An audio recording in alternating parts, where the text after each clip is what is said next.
I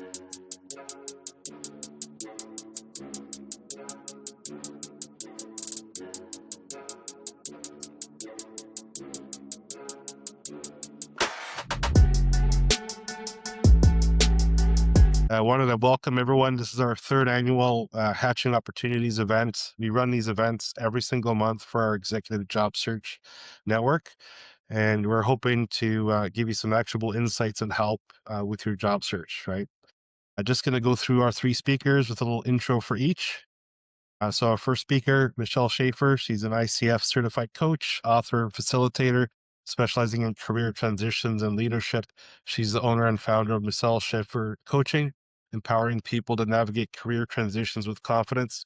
Michelle is working with clients at all levels of an organization and across sectors, including federal, municipal government, high tech, not-for-profit, and financial services. She offers coaching one-on-one and in groups, is a proud author of the #1 best-selling book, Cultivating Career Growth, Navigating Transitions with Purpose. So welcome, Michelle. Our second speaker, Laura Lefkowitz, executive coach and fractional chief human resources officer. As an executive coach, Lauren partners with corporate leaders to support them as they escape the trap of being fine and break the work, sleep, repeat cycle. Lauren works with individuals and leadership teams to overcome burnout, create healthy boundaries, improve workplace environments, and find joy in their work. As a fractional CHRO, Lauren partners with small and medium businesses to support the bookends of human resources strategy by offering strategic advisory and implementation services for companies in growth or restructuring phases. And finally, Johan Mehta, career coach. Johan helps professionals gain career clarity, stand out as top talent, accelerate their job search and success, ace interviews, and land their dream jobs faster. In the past 3 years, Johan has helped over 750 professionals land amazing jobs at top global companies, including Amazon, Deloitte, UI, Loblaws, Marriott, Shopify, TD, Walmart, and more. So thanks, panel, for joining us today. And just a brief intro on Ready Set Exec. Our company is a North American executive search firm. We're placing people in sales, marketing, HR, and operations in under 30 days.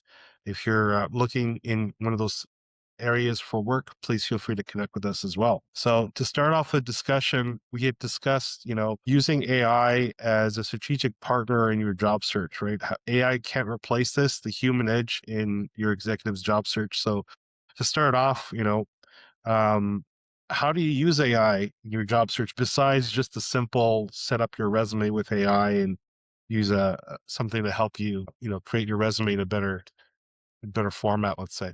Leave it to the panel here. So one of the things that I'll work with clients on is using AI to act like a recruiter, John, like yourself, and with the prompt, chat GPT, you're a recruiter. If this client is going to get an interview for this job, what needs to be strengthened in their resume, what needs to be, added or omitted to make sure that they're doing something that I like to call passing the checkmark test, which is making sure that there's evidence and proof in the resume that really speaks to the job posting. And I find when you use AI as that comparison, it avoids AI writing your resume for you. I don't recommend that at all. Because AI oftentimes strips away a lot of the value that you want to be able to communicate, but it can isolate things that need to really be strengthened. I was working with a client on this morning, actually, and this client is a really good fit for the job that she is applying for, but the resume just wasn't communicating it. So AI can give some really great suggestions for both packaging and positioning of skills and experience. So basically using it to review your resume, see where there's gaps, see if you're aligned for the jobs you're applying for. It's basically to help you give clarity of should I apply for this job and how to do it, and maybe should I tweak my resume if needed that I'm missing something, right? So Exactly. it's a good evaluation. What other ways can we use AI for job search? Of AI as its intended generative toolkit, right? That whatever I feed it, it's going to find information for me. So when I'm working with clients who are in the job search for the first time in a long time, or they've had a job search that they've been going on for a while and they're just not getting there, it's often because we don't know exactly where to look what companies to look for. We may have an idea like what we want, what kind, what size, what kind of mission, et cetera. And so when I'm working with my clients on finding opportunities, you can ask AI to create all kinds of lists. Find me all the top companies to work for in the New York metro area. Great. Now pare that list down to companies who have a product, not a service, or a service, not a product, right? And you can pare down as much as you want. I like to start really broadly and then refine what I'm looking for with my clients. And the final step in that, which I think is like a really cool way to have AI do some of the work for you, is great. I like this list of companies. Now give me links directly to their career sites.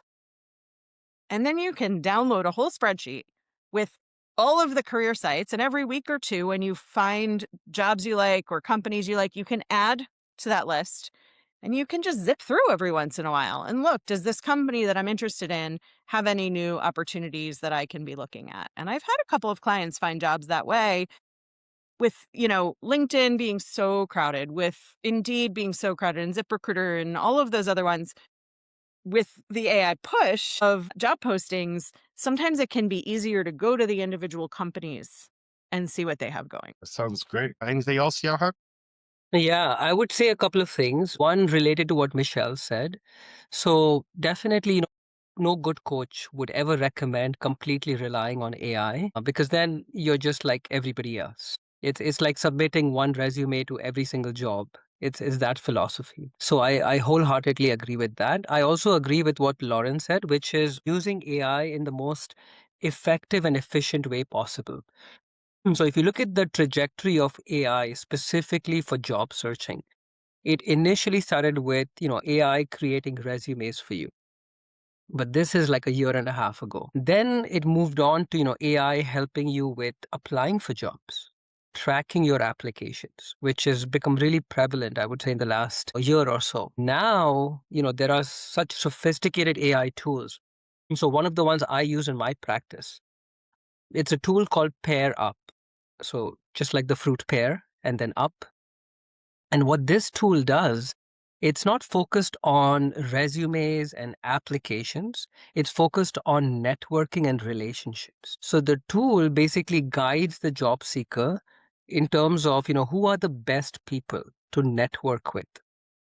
And it actually pulls data from LinkedIn, right? So if you put in your target 20, 30 companies, it'll tell you based on the target role you've got, these are the recruiters you should reach out to. These are the hiring managers you should connect with. And it actually gives you really good prompts as well, that based on their profile, this would be a good way to start that conversation. Again, not a tool that just copy and paste what it recommends, but I love the fact that it's so networking and relationship focused as opposed to application focused. And more tools now are developing that networking component as well, rather than just, tracking resumes and application is what I'm seeing and what I'm really liking in the AI space. That sounds great. And besides these three things we can do to use AI, where have you seen AI being used wrong? Like obviously, okay, writing the resume would be one, but what are other ways that people have used AI in a way that, let's say, hasn't helped them with their job search? Relying on it too much? Yeah, I think there's a potential over-reliance in a couple of areas. One is if you put a job description, a job posting into AI, and you say, what are the strengths on my resume that match the job posting? AI is going to do a nice job of lifting where it finds common language, but it doesn't always mean what we think it means, right? Johan, you just said pair up like pair the fruit, right? And so if I am talking about pair up in my resume for any reason, AI may think that I accidentally spelled pear wrong, or it may say that I've been in the fruit industry. So you have to really be discerning about the information it gives back to you. And often you have to reword, because one of the things that I see with clients who have used AI to write their resumes is that they don't understand or recognize the language because it's not their words. It's not how they would say it. And so if they say, professionalize the training program for blah, blah, blah, and they've never used the word professionalized, they're going to be on an interview and the hiring manager is going to say, well, what do you mean when you say professionalized? The candidate's going to say, where did I say that? And try to peek over the screen or peek at the person across the desk. So it's about using it for research and information gathering. But we all know, because we were, children and teenagers and college students and entry level and whatnot in the days of paper, you can't go to the library and plagiarize the book. Just like you can't go to AI and expect it to just write for you and take everything at face value. It's a tool, it's an exercise. I worked with somebody the other day who was updating her resume for the first time in a long time, she has an AI agent, put it into the AI agent. It came out in part in French because she also speaks French. And so she had to correct to English, which makes sense. But if she hadn't looked at it and just sort of took it at face value and submitted, the hiring manager would have thought, what is happening here? So I think it's that discernment that's so important. For sure. I mean, it's interesting. I mean, to piggyback on what you were saying, Lauren, I mean, I had a client who once came back and said, you know, it keeps getting it wrong. Like it's omitting things and it's, spinning things in a way that really doesn't properly represent what this individual did. And I said, I think that's a sign that you need to be doing the writing. Don't rely on AI. I mean, we know it makes mistakes. It actually tells you that with any of the input, the output. So yeah, definitely that is one area where I see it being used, maybe, over reliance or incorrectly. Another area is actually as it relates to LinkedIn, because, one of the things that is really important for job seekers everywhere to do more of is just be visible on the platform. And when we talk about visibility, it's more than just having a profile up there. It's actually, Johan, to piggyback on what you said, it's the building of relationships too. So, commenting, reaching out to people. And I find, especially with the commenting, there's an over reliance on AI to generate comments, to put on posts. You can tell when these are words that a human just really wouldn't say in this combination. And I know I'm really moving away from any comment that smells like it might be produced by AI. I'm really leaving it alone. Hiring managers are going to be the same. When you leave a comment on, the post of an organization that you're really interested in, you are making an impression. You are establishing a presence. Why do you want to put that presence in the hands of AI? You want to make sure that these are your thoughts, it's your expertise. This is a chance for you to make an impression. And as we know, we don't get a second chance to make a first impression. So make it a good one, but make it your own. Yeah, you're right about the comments. I see a lot of threads, and all of them are like, "That's so insightful," like it. Obvious those one-liners are always bots, and it's getting to be a bit much, like across the board, right? LinkedIn, everywhere else, a lot of automation going on. So being authentic, I think, as a leader is a key thing, right? How do you use AI to prepare for an interview? What would you do to prepare if you actually got a executive interview coming up? Yeah. So again, I mean, many ways to prepare. Of course, you cannot overly rely on the tool itself, but there are some really good ones. So Google Warm-Up is a tool that I have used over the years, but now there are, in the last 6 months, there's some new sophisticated ones come up as well. So there's a tool that came up, I think, a couple of years ago, which I really like now. It's called Udly. So Udly is excellent because it doesn't just give you feedback on your content, but it gives you feedback on your delivery. So your hand gestures, your eye contact, your energy, your filler words, which is, what an interviewer would assess, right? The content plus the way you present that content. And then tools like Pair Up that I just mentioned also have inbuilt interview preparation tools where they will say that, based on our database and your interview for a project manager at Microsoft in Seattle, these are typically the questions, right? It's pretty intelligent to say these are typically the questions. that a recruiter would ask you in your screening round, or a hiring manager would ask you in round two. Same thing with Amazon, they've got the loop interviews and stuff. So it's pretty smart to pick up on that, which makes it like a very real life scenario. You almost have an interview before you have the actual interview, which a lot of people need because, they need that confidence. And how do you get confidence? Well, you get confidence through preparation and practice. And that's exactly what these tools do. Yeah. That's really true because I know for a lot of people, if you're only getting one interview a month, you don't really have time to practice. It's sort of like you're going in pretty pretty shaky. So if you can have a pre-interview with AI, that sounds pretty good as a good tactic to use, especially if it kind of knows what's going on over there. I know there is some structured process with the big enterprises, right? They have people know sort of what is going to happen, so that makes sense. Anything else we can do to prep with the interviews coming up?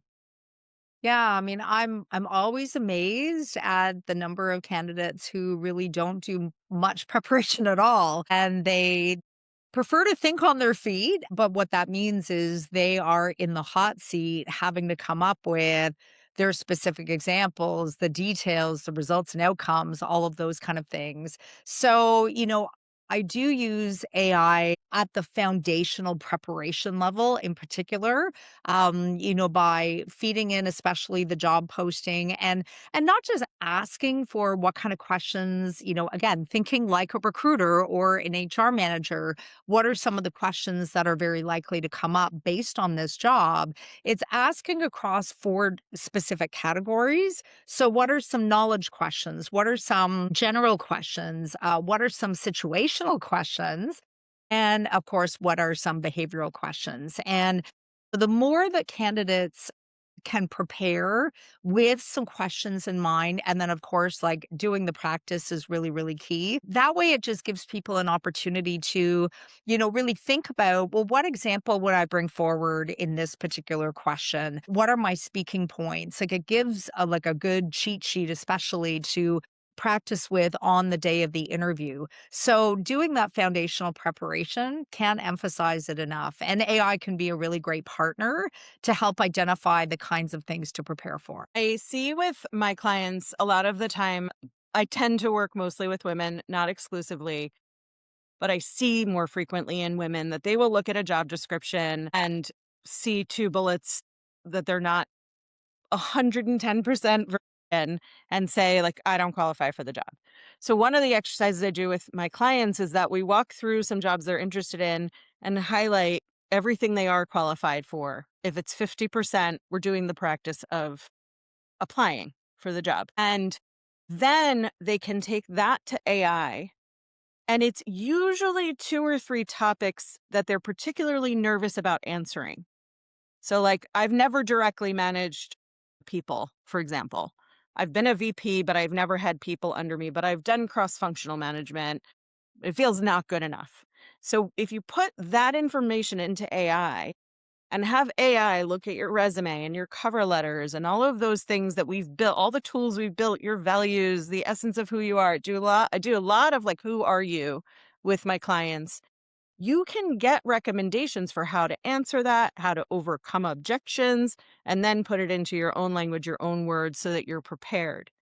Because often what I see when people are getting rejected after their first or second or even final interview is these niggling things that have been bothering them the whole way through that they think they're going to get caught being an imposter for are their downfall. The stuff they're confident in, they could answer it all day. But then if you ask, what is your experience directly managing employees?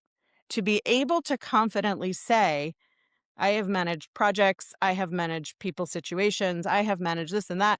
While I haven't had any direct reports, I have enough experience having bits and pieces reporting to me, etc. And AI can give you 16 different ways to say that. You pick the one you're comfortable with. Then you're overcoming these objections. And it's a much more collegial interview than it is where you're this like baby bird asking the mama bird to please give you a worm. It becomes much more two experts talking to each other. One works for the company and needs something. One wants to work for the company and has something to offer. Yeah, it's a good point about sometimes feeling like an imposter syndrome and sort of getting over that to be able to, do your job search, and that confidence takes time. Do you practice with your clients, like the STAR methodology, or these are different methodologies for answering questions? Is that something you recommend everyone to be doing? And if not, like what frameworks would you recommend to do that for? I still use Star, but Star enhanced. So, still like situation, task, action, result, like that is a really solid way of bringing forward a specific example. And this too, I still see in the interview coaching that I do, so many candidates not bringing forward that example or bringing it forward in a really high level sort of vague way. So I do find Star is very reliable in that way. And especially for somebody who's not as comfortable telling their stories, articulating it in that format does give them some structure, which can prevent across, like, sharing too many details, for example. But when I say star enhanced, it's all of that plus really showcase how the organization was better because of your efforts, because of your contributions. So also bring forward when you're talking about your specific examples. In fact, I just wrote on LinkedIn about this today, and I was talking about how these stories are kind of like, like fairy tales, right? You think of in a fairy tale, it always ends with a happy ending. Well, you want to make sure that you're bringing forward examples that showcases your impact and your value. But the other things that you can bring into the example are talk about like your insight, the judgments that you had to make in order to progress in a certain way or make a certain decision. What is it that you had to maybe make assumptions on before you could move forward with something? And especially talk about things that you learned. So, what were your lessons learned? What things did you gain from that experience that you're going to bring to a similar experience down the road? And so, I find that way you're not just giving an example, you're giving an example, but enriched with all of those other pieces. That totally makes sense. Anything to add, Johan, on that one? On that one, yeah, I mean, STAR is definitely a framework that is, I guess, what do you say? It's the gold standard, right, for interview answers. And there are many variations of it. So one of the variations that I use in my practice is CAR, CAR. So very similar to STAR. It's just we combine the situation into more of a context or a challenge, depending on the question. And I'm very particular with how I advise my clients to structure their answers. Because what I've learned over the years, John, is a lot of people will either say too less or too much. And when you don't have a structure like a star or a car or a par, what happens is you will either finish your answer in 30 seconds or you will ramble for 5 minutes. And that neither of those is very impressive to the recruiter or the hiring manager. So with the car, the reason I like the car is because in my answers, I like to answer in steps of three.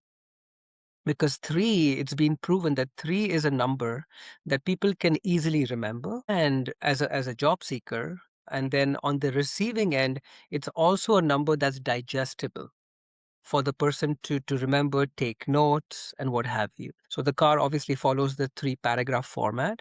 And then I recommend 2 to 3 minutes for your answer. So that fits really well as well because you have about 45 seconds to a minute for each of your 3 paragraphs. I think, car star is important, but what's more important is obviously the content. And what I advise people on is so I'm a psychology graduate. So in psychology, there is a phenomenon called the recency bias and the primacy bias, right? So basically, as human beings, we will remember the first and the last thing we heard. And the first thing has to start off strong. So this is, your context or your challenge.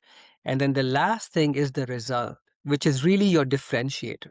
Right. To Lauren's point, if you say you managed a team of 5 or you managed, 5 different complex processes, that sounds very, very different than saying, I managed 5 and 3 of them went on to get promoted. Or I managed 5 complex processes and through automation or what have you, we reduced cost by XYZ, right? So that's what I focus on typically is the car and then the 3 paragraphs with 2 to 3 minutes. It sounds great. Can I just add Yeah. something to that, John? With my I don't do like one-off resume writing. Like I do that in the scope of co-creation with whoever I'm coaching.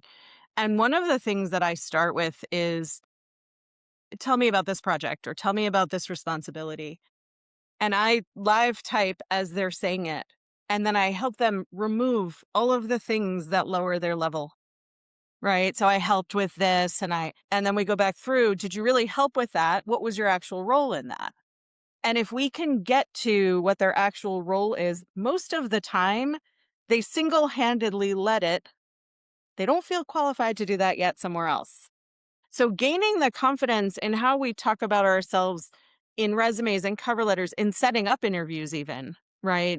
A lot of my clients for their first several interviews, they'll send me the message that they're going to send back to the recruiter to make sure that it doesn't feel apologetic and, sort of a child reaching for the stars for the first time.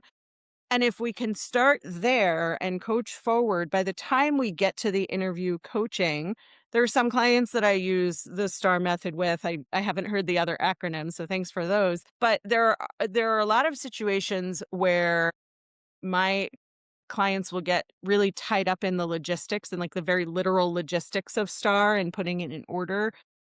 With those clients, if we're building that confidence from the beginning and we're building sort of a new set of language, by the time they get to the interview, they're more confident in how they talk about what they do. Yeah, it totally makes sense. And I mean, I guess practice is a big part of it. Practice speaking about yourself with confidence, right? That's in a nutshell what we're trying to do. And there's a lot of methodologies for doing this. But a lot of senior leaders think that their experience alone should be opening doors for them.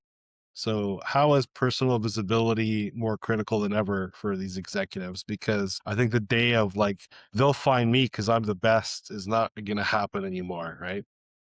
No, I mean, and I think that is maybe the biggest shock for individuals who are navigating this tough job market right now because, what you're just described, John, did work at one time. But that time was a number of years ago. And so, like certainly looking at today, I mean, this is why, even just right down to the resume, like that's why we don't encourage clients to say, have over, like 25 years experience doing X, Y, or Z, because that is not meaningful on its own. But what is meaningful is tell me what you did with those years of experience. Tell me about the value that you brought, the problems that you solved, the challenges that you led, the initiatives that you were behind, how much money you saved, companies, all of those kind of things. So, and I would say that approach of, like, people are just gonna find me. You know what? Job seekers can wait a long time before that happens. I mean, gone are the days where jobs just kind of fall from the sky into your lap. I mean, yeah, sure, that happens every now and again, but it's just not a strategy to lean into. So, one thing I think for job seekers everywhere, especially executives, to take away, especially from today, is the importance of putting yourself out there. Actually, having an idea of, what are the companies that really align with what's important to you? What are the places that you want to be? And get conversations at those places and leverage your existing network to open up those doors. So, as opposed to waiting for people to come to you, yeah, you need to go out there and you need to get the conversations. I'm thinking of a job search strategy, like, looking online and, applying for jobs. It's only about, 20% of a strategy now. 80% are those relationships. Recruiters like yourself, John, I mean, you're included in that 80%, being able to reach out, build those relationships, check in, and especially do a heavy, heavy amount of outreach. I mean, the calendar, a job search strategy is really working for you. And the network is really working for you when you've got coffees and lunches and like virtual chats booked to explore possibilities, to see what's going on. I mean, we know that a growing number of recruiters and organizations are moving away from job boards. And Lauren, you mentioned this before. LinkedIn is busy, Indeed is busy. Like nobody wants to receive 1,000 applications for a job. Organizations are being a little bit more strategic, like they're just posting on their websites. You're attracting a smaller number of individuals, but even like some companies aren't even posting on a website, and they're not posting on LinkedIn or any job boards. They're using the internal network of that organization. So if you're not reaching out, if you're not part of that conversation, you'll be left out of those opportunities. I think there's also a sentiment that I as a job seeker don't have the right to reach out to people to ask them for help. And it's first of all not true. I mean, it's a total misnomer. It is incredibly flattering to be called upon as a resource for somebody that you know or have known in the past, or somebody else is introducing to you or referring to you. I've never been called on from anybody and said like, "Why would you ask me that?" But that's the fear. So figuring out who your core group of people are, who you know you can call to get that ball rolling and to get comfortable with networking. And even to say at the beginning of the conversation, I'm just learning how to network. So I hope we can help each other through this conversation, right? Just putting that vulnerability out there and knowing what you're asking for is important. People, I think, tend to feel badly that they're asking for something that they're missing. It somehow feels different when I'm employed and the market's amazing and I'm calling you to excitedly tell you I'm looking for something. It somehow feels different to say I've been looking for 3 months or 6 months or a year and I haven't gotten anywhere, and now I'm looking for introductions. Figuring out how to structure that call, that is something that AI can help you with, is what do you want the structure of the call to be? How much time do you want from somebody else? What can you offer them as, advice or resource or who they want to be introduced to? And really asking directly during networking, who do you know who you can introduce me to in the X industry or in this profession or in companies that have, 1 to 500 people, whatever your parameters are. And then a week later or 3 days later, whatever it is, follow up with that person, thank them, remind them what you're looking for. And if something comes up, they're likely to think of you. It's getting over that fear, I think, in every way during the job search. It's getting over that fear that you're going to be rejected, that you're going to be seen as an imposter, that you're going to embarrass yourself. In general, we humans are community people and we want to help each other. And so if you can get over that hump of fear, there are a ton of resources out there. Yeah, I love that as well. The first things I tell when I onboard a new client is your mindset will go much more than your skill set in this job search, right? And honestly, half the battle is what is happening up here. And, how you think about the job search, how you think of yourself, how much you believe in yourself. I work with some people who are really, really credible and amazing profiles, but they still, after all these years, suffer from anxiety and imposter self-belief, right? And inevitably, I've seen this time and again, they take longer in their job search even though they have the credibility and they have the education and everything to back them up, right? With regards to executives, for me, the focus is on three things. One is what Michelle said. So that is all about credibility, right? So credibility is essentially your documents, your profile, your resume, and all of that stuff. So that's just the basic. After that, as well as what Michelle alluded to, was visibility. And I think that is the big missing piece for a lot of leaders and executives. And visibility is not just about, your LinkedIn and your presence. Visibility is about being part of the right groups, associations, and conversations. Right. So the first thing actually I do with my clients is I get them into the right associations, groups, WhatsApp chat, Slack channels, all of those things. So right off the bat, they're not competing with 500 and 1,000 other people for the same job at the same place. Now they're part of an exclusive group or multiple groups where there are a handful of opportunities being circulated where it's like competing with 10 people as opposed to 100 people. And that really, really speeds up the job process. And we know when we speed things up, it obviously helps them in so many ways, including, confidence and such. So credibility, visibility, and then the third one is likability. So one of the challenges with executives is they feel entitled. Oh, I've got 30 years. Who is this person to tell me? Like, they should be grateful for having me. And I'm like, no, like your ego doesn't take you too far ahead in life. There are, youngsters now who are equally competitive, even though they don't have as much experience. They know how to work smart. They know how to leverage technology, right? And a lot of the things you used to do 15 years ago, AI does that in 5 minutes these days, right? So, take your entitlement and your ego to the back burner and really think about, your mindset in a different way. And that's another thing is the likability factor. Yeah.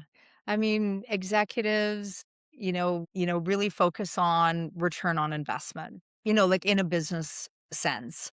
But in as we're talking about, like outreach and visibility, networking, we can't argue with the return on investment of your effort. When you reach out, when you are part of those conversations, and Johan, I think it's great, you get your clients into specific groups, right? So then they can interact and have conversations and build relationships.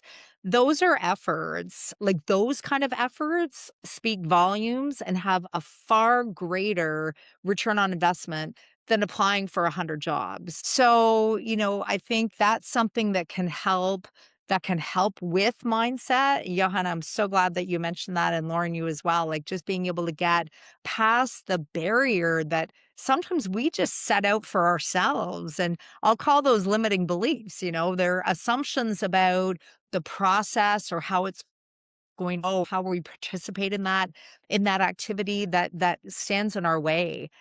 And, it's absolutely true. I mean, yes, people are busy. I mean, sometimes that's a hesitation. I don't want to bother somebody, they're too busy. They get so many emails. Well, the reality is, 95% or more of the population actually want to help. They just need to know how they can help. So when we're specific about that and we're asking for something, we know why we're asking for somebody's time and the other person knows as well. Chances are they'll want to pay that forward. They probably had to do a fair amount of networking and outreach as well. I had a client that I was working with, and she was interested in executive director roles. And she had been let go from her previous role for the first, I would say, 6 or 7 months of her job search. She was 100% resistant to reaching out to the network. So, she tried it the way that she wanted. She looked online, she applied for jobs and, kind of went the safe route. Guess what? It wasn't really going anywhere. So, we had been talking about, the power of reaching out and talking about reframing those limiting beliefs.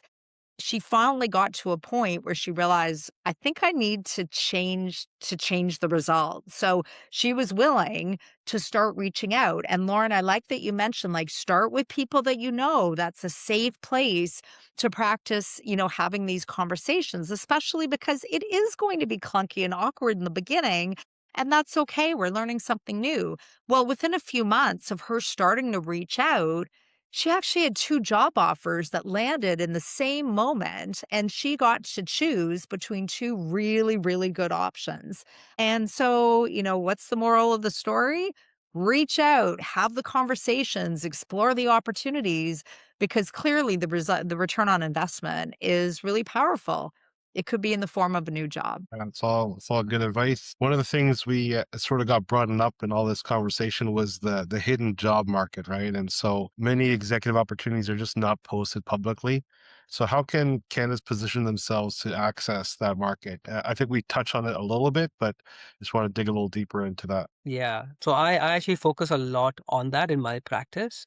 And essentially, I give them 4 options. I'm sure there must be more, but this is what I focus on in terms of, to Michelle's point, the greatest return on investment that I have found over the years. So the first would be people they already know, right? To Lauren's point as well. So this would be, people they've worked with, friends, family. In fact, you can download all of your first degree connections on LinkedIn. right? And then LinkedIn lets you filter on title, on occupation, on location. So there you go. If you know that you want to work for these 20 companies, reach out to the people working in those 20 companies that you know already, right? So that's the first bucket. The second bucket is people who you don't know, but who may know some other people, right? So these would be your second degree connections where you're not reaching out cold. You can get an introduction to that person. The third is what I mentioned already. So getting them into communities, associations, right? Like for example, for PMP, it's the PMI chapters, right? The local PMI chapters. So each one for HR, it's, SHRM. Over here, we have, the Canadian specific one. So just getting them into those networks, having those conversations. And then the fourth big bucket would be executive recruiters, right? Especially at that level, you will not find jobs on platforms like LinkedIn and Indeed, right? You will only get them through connections or through executive recruitment agencies, John, like yourself. So those would be my top four recommendations. Sounds good. Anything to add, Lauren or Michelle? Yeah. I think those are all great ideas. I think leveraging your LinkedIn network, which starts with building your LinkedIn network, is going to be really important because to your point, Johan, it's there are in the second connection community, there's a huge opportunity to find people and connect to them. And you don't want to do it blindly, right? Because I have I don't know, 13,000 connections or followers or whatever on LinkedIn. I don't know all of them, which may sound shocking, but I don't know all of them. So if somebody introduces themselves to somebody I don't know on LinkedIn and says, "Oh, hey, we're both connected to Lauren Lefkowitz," like if that person reaches out to me and says, "Do you know them?" Like, I don't even know you, you know. So you want to be checking in as much as possible to see who those mutual connections are. Do you know any of them well enough to ask for an introduction? And if not, are you willing to introduce yourself over LinkedIn and ask for a meeting, ask for a call? A great way to find people to connect to directly or through a second connection is if you go into LinkedIn and you find someone you like. If they have their network public, look at their network, see what they're interested, see what they're interested in, or who they're interested in. If you know companies you want to look at, go look at the company page. Find the people in there. Find those first and second connections who you may not know work there. Try to get your introductions that way. And it's about starting conversations. I'm so interested in what you do, and I would love to chat with you about your experience at XYZ company. You're not outright saying, "I'm looking for a job and I hope you can get me in the door," person I don't know. Another set of people to connect with on LinkedIn are your recruiting firms, right? So, John, for those who are watching today, they should be connecting with you and with Patrick and with your team because you're then going to have connections in the companies you recruit for. And so the introduction possibilities are endless. And if somebody who is potentially a candidate builds a relationship with you and then you have something for them, they're going to come to mind more quickly than somebody you interviewed a year and a half ago and is now in your database. Not that you wouldn't pull that person up, but if they're top of mind, if we're having conversations, if we're interacting, if we're always looking for new people to have in our communities, then when it's time to be looking, when you're in this process already, you've built those things and you're not starting from scratch. If you are starting from scratch, start from scratch today. And you can build those relationships pretty quickly. Yeah. I mean, a friend of mine that I met through a networking group years ago when I started coaching, he had a saying, "Look through the network, not at it," which really speaks to what we've collectively been talking about, which is don't forget about those second degree connections. Like each one of us knows hundreds of people. John, you probably know thousands. So maybe, like me first, like one of my clients, maybe they want to get into, I don't know, they want to get into an accounting firm. Yeah. So I'm not an accountant. So, won't have anybody maybe in my own professional circle, but I know lots of people. Like one of the people I know might know somebody at an accounting firm that this client wants to get into.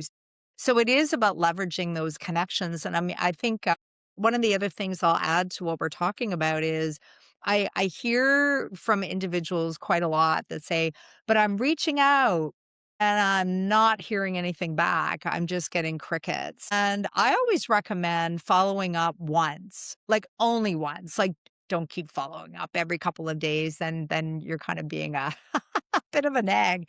But, especially like recruiters and search firms, like John, I know you guys are like super, super busy. You're probably not responding to all of those messages right away. So I just really set the bar with clients to say, be patient. This is a very busy time for a whole lot of people. Just because they're not getting back to you within a few days doesn't mean that they don't want to help you.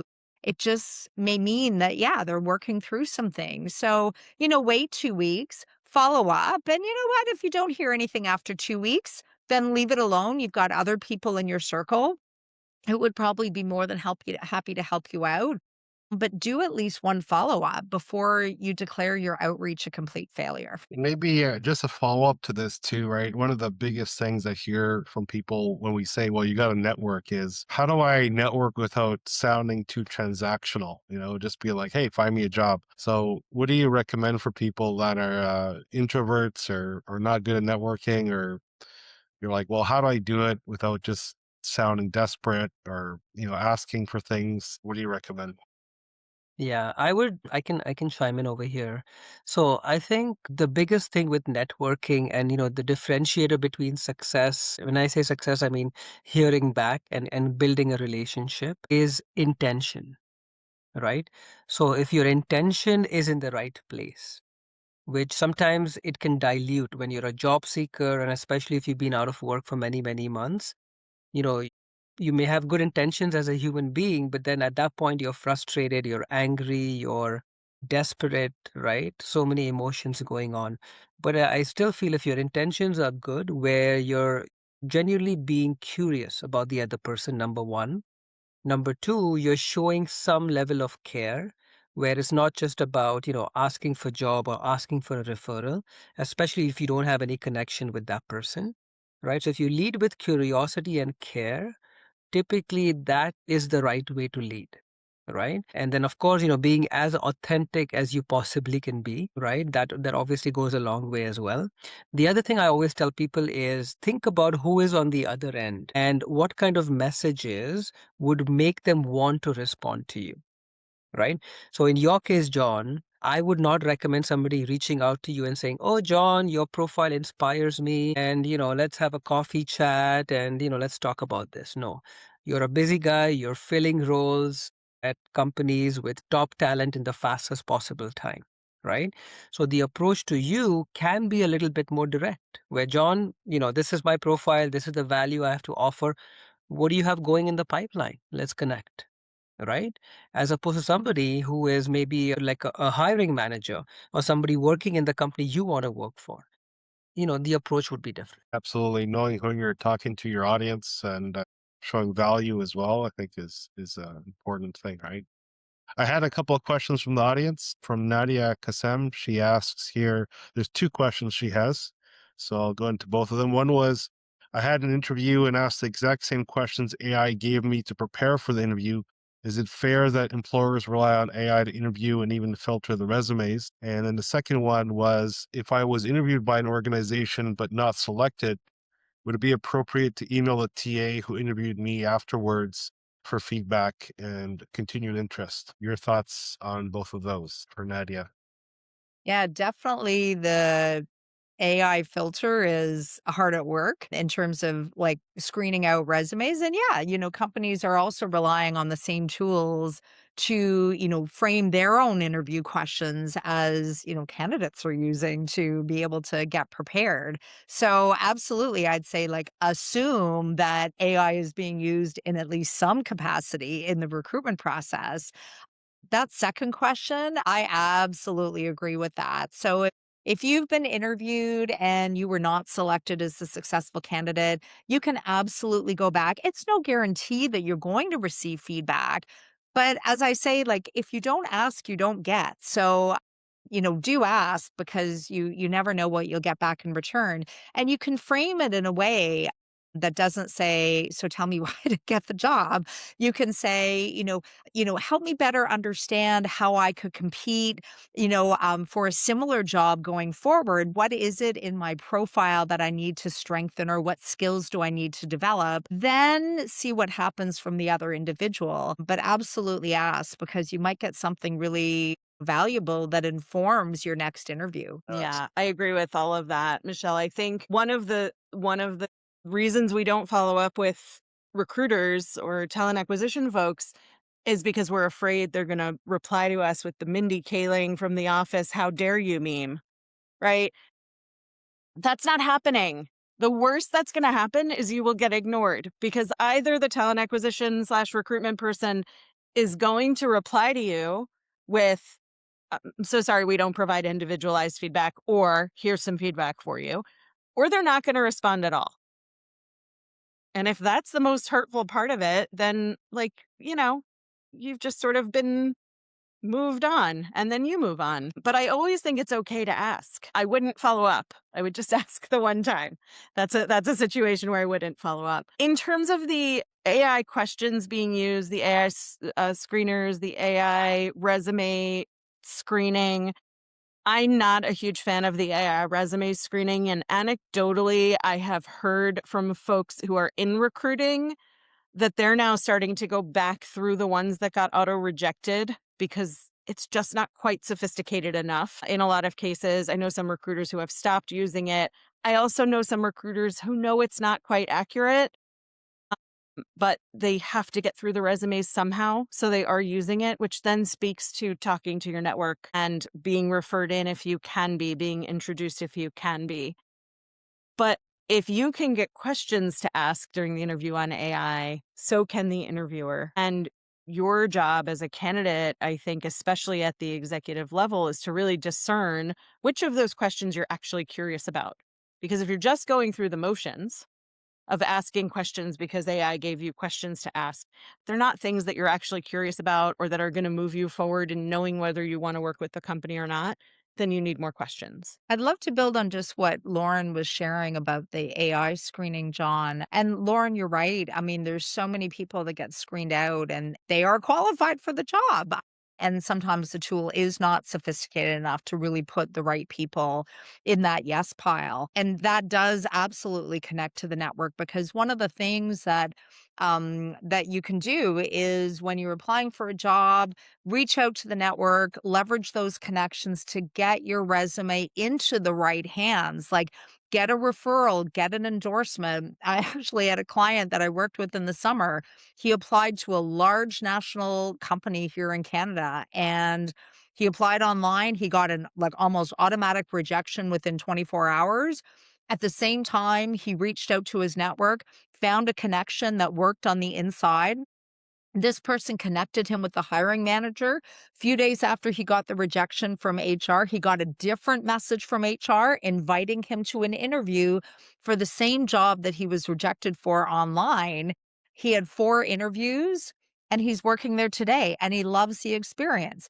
It would have been the end of the road for him had he not reached out to his network to build that relationship. So AI screens out resumes all the time. Very qualified people get screened out every day. Really emphasizes the importance of leveraging your connections. It's also the volume of applications too.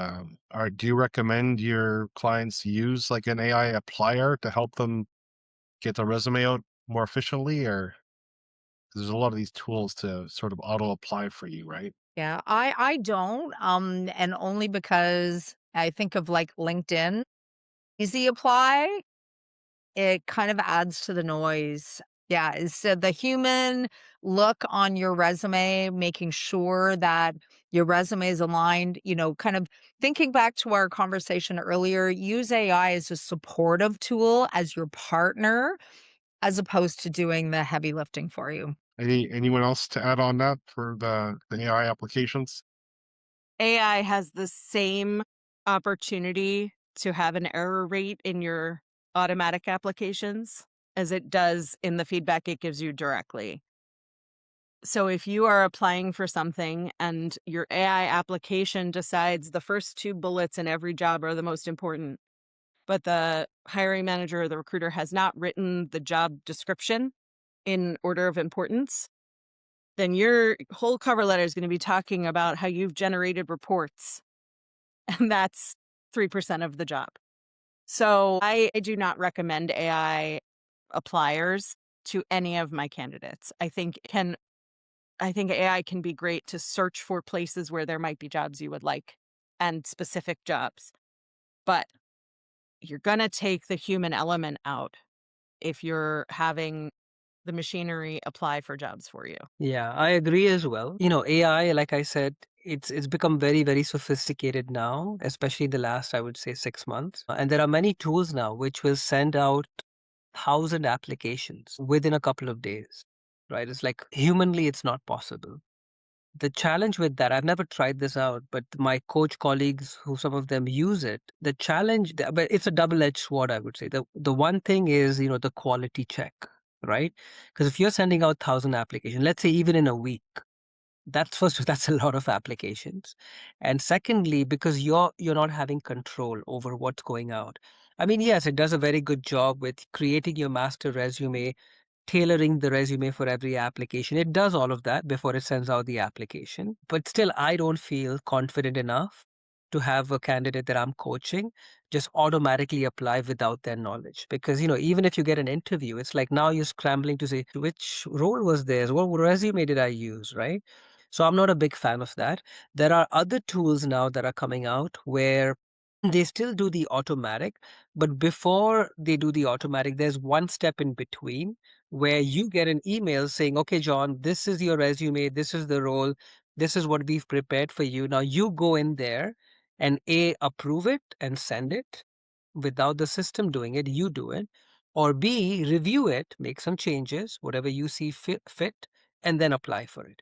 So that is what I'm more of a proponent of, as opposed to automatically blasting out application. And I guess lately we've seen that like the average executive search is taking job search, sorry, is taking 6 to 9 months for a job seeker. So it's a marathon, not a sprint, right? Let's say you have a 40-hour job search work week. We call it, it's basically work looking for a job, right? How would you break down this 40-hour week, Monday to Friday, as a job seeker?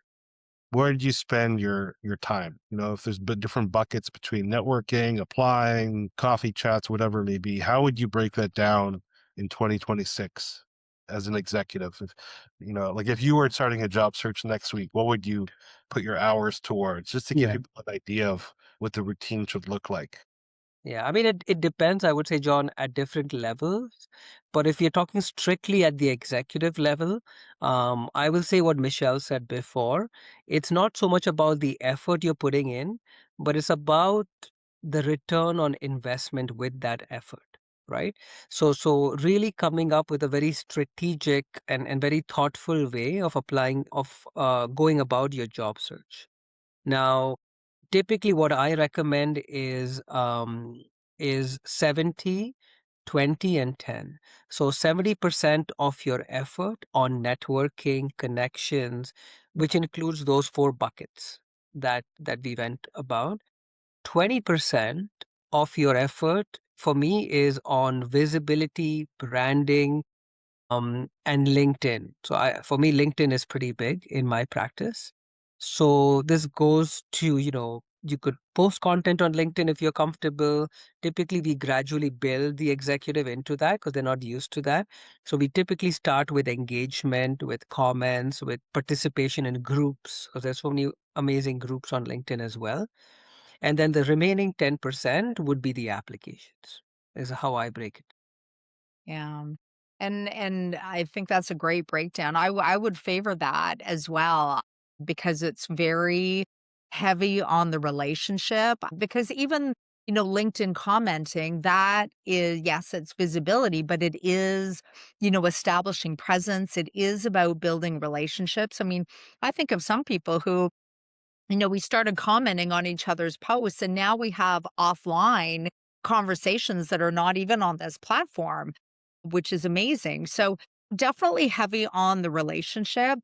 I would adjust it even a little bit more because looking for work is really hard. And so I also talk to my clients about making sure that there's time in your job search routine, the time that you're carving out each day, that there's time for yourself, like that self care element is really important. I know we've talked about mindset and yeah, it can be discouraging, frustrating, overwhelming. It can also be full of opportunity and hope too, but there are days where it's really hard to see that. So really looking after yourself, like do the things that will care for yourself. Like if going to the gym or taking a walk in the forest or, reading, in quiet or meditating, like any of those things can really just, make sure that we're coping with the search and that we're as healthy, not only physically, but mentally and emotionally to navigate a search. I even say it doesn't need to be 40 hours. In fact, much smaller number than that. For some clients, we start really small. It might even be like a consistent light touch every day, like an hour every day. I mean, that could be a nice light touch because I think the consistency is really important. And then you can work up to it. And certainly, if you need to find a job like really fast because of financial considerations, yeah, you are going to need to invest more time. But more time doesn't mean more applications. It doesn't mean more busy activity.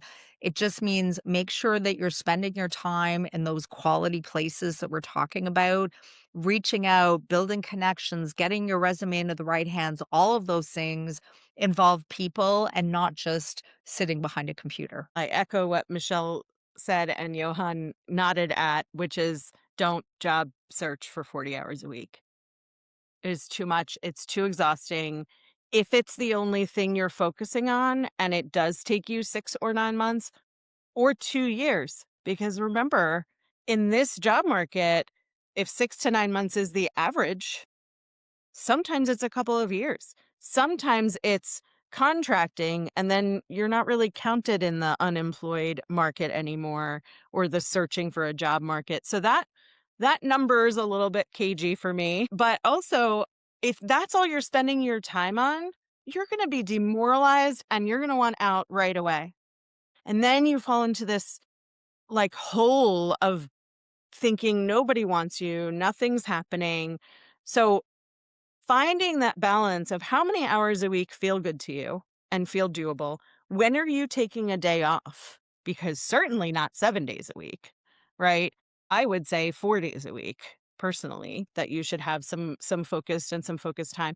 And then how do you work as a human? Are you a hyper focused person who can sit down for 6 hours at a pop and, stand up and groan because your legs hurt because you've been sitting for so long? Or are you a person who needs to do 20-minute sprints of different things? For the next 20 minutes, I'm going to email as many people as I can think of or as many people on my list.